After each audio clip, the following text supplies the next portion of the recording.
Hey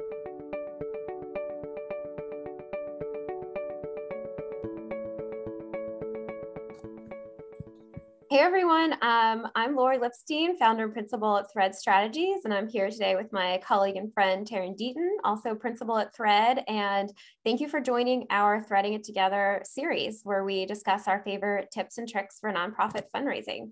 Today, we're going to talk about engaging your volunteers in thank you calls. And this is top of mind for us because we're recording this at the end of the year fundraising season where there's a lot of activity happening. But if you're watching this at another time of the year, there's never a bad time to bring in your volunteers to help you out. So yeah, Taryn, why does this come to mind for you at this time of year in particular? I think it's just the volume of donations that are coming in at, the calendar year end, and the real need to connect personally with these donors, and knowing that it's really difficult for a small development shop to, for development professionals to do that on their own. So kind of the natural thing to do would be to be looking to volunteers, to engage them in helping to make these personal calls to people. So that's really why it comes to mind, particularly at this time of year, although it's a hugely useful tool throughout the year to have in your toolbox. I totally agree.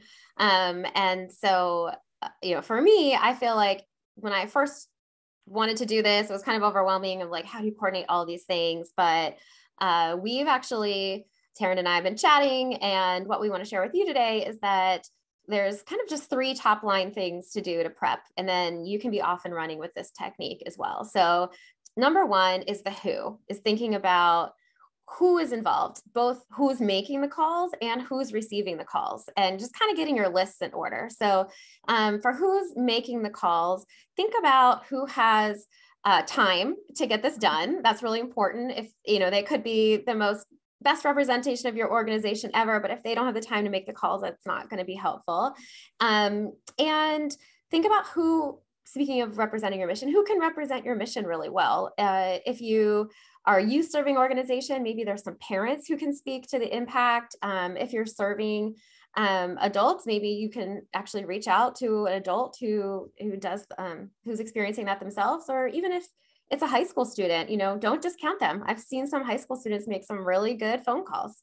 And who should receive it? There's no wrong answer. Anyone would benefit from hearing from someone involved with your mission, but try to think about people in groups, just so it kind of makes sense. Maybe all of your monthly donors are going to get a call from a volunteer, or your major donors this time, or someone who increased their donation, and just get really specific with the list of who you're going to give to your volunteers. Number 2, Taryn, forget 3-step process. What would you make number 2? Yeah, so I would say, like, how do you actually go about it? What's the logistics behind actually having one of these kind of calling projects? And I think it's, obviously important to have your list of callers, but you want to provide them with resources to set them up for success. So things like a short script that they can adapt to kind of their own voice. You want to provide maybe like a little follow-up sheet that they can take some notes, that they, things they learn from those calls that they can share back with the organization, and then you can put into your CRM. That's really important. You want this to be a time-bound sort of calling campaign, if you will.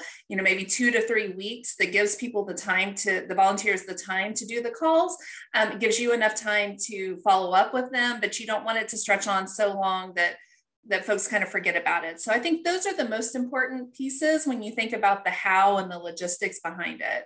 And then there's one more step. Lori, what's the 3rd step? The when. You might be kind of wondering how, the how we just talked about, but when do you make this all happen?